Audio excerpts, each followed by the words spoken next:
Sustainable Mobility Architecture for Road Transport, SMART, by Karthik Ramanan Vaidyanathan, KTH Royal Institute of Technology. Before we get into SMART, it is essential to have a clarity on what road transport infrastructure encompasses. It is not just the roads, signals and bridges that is a part of it. It is the road users themselves, vehicles and yes, definitely the human beings. Some key aspects of road transportation are safety, speed, in this context the average speed, the transport time from start to end including the waiting time, traffic congestion and sustainability. So the requirement is a transportation infrastructure solution that is feasible, sustainable and that which can improve the present transport scenario in all aspects mentioned. The solution that I propose relates the road vehicles and the road infrastructure. The solution has two parts: vehicle-to-vehicle communication systems known as V2V and vehicle-to-infrastructure communication systems known as V2I. These terminologies or technologies already exist. These have been proposed over and again, but these have been limited or not implemented because these solutions were neither smart nor sustainable. So let me now explain how this new solution works. Each vehicle generates a lot of information. This can be categorized as follows.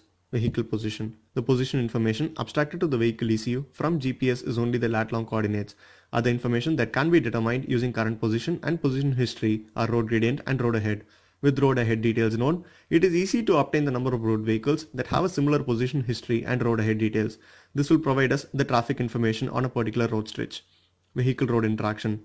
The vehicle utilizes the response of the driver to road interaction to adjust its performance variables.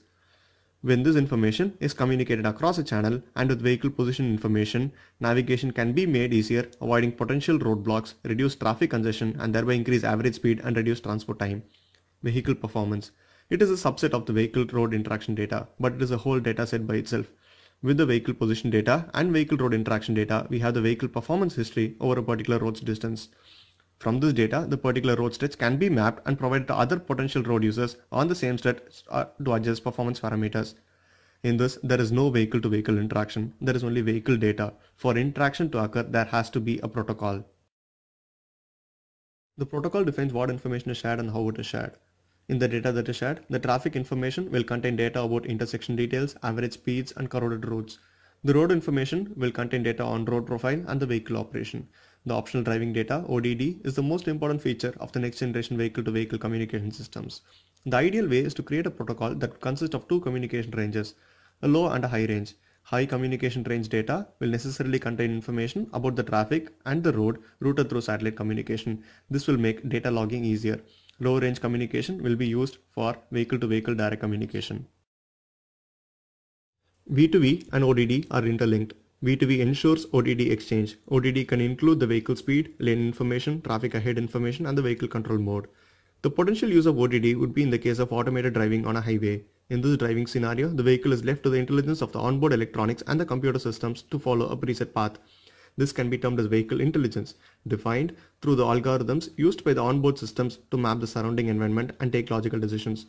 This system will comprise a range of sensors that scan the environment around the vehicle and return information about nearby vehicles or obstacles.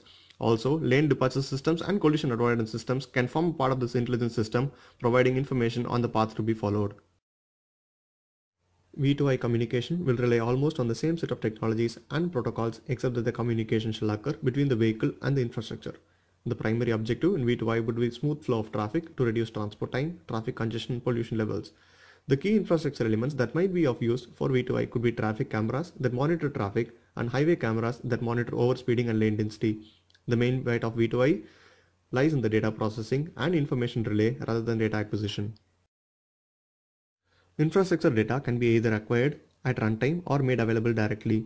Fixed dataset will comprise of the road details, average traffic density, signals or intersections. The variable dataset would comprise of the current density that is acquired through traffic monitoring cameras and route diversions, lane support, lane speeds, etc. which are subject to variations. The data processing will basically be a decision-making algorithm that can employ several techniques.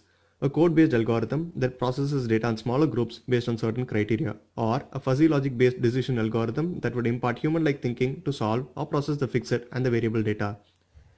Once the data is processed, data exchange can be done through satellite communication. This is where the V2I and the V2I interaction occurs. This could also be termed as a data clash, as there are two sets of data from V2V and V2I data processing that contain the same variables. Hence, we also include a prioritization algorithm based on location, traffic density, etc. that would provide the current status and the data that is more relevant in that scenario. Now, V2V and V2I have briefly been described. We will now review our objectives. Our key objectives were safety, speed, transport time, traffic, and sustainability. V2V and V2I have offered a very good solution to all these priority subjects.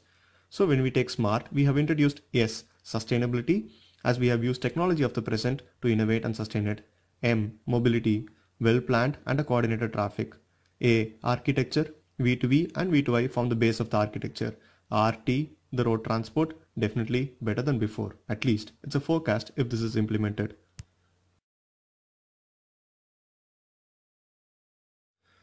We now have a transportation infrastructure solution that is feasible and sustainable, and that which can improve the present transport scenario in all aspects mentioned.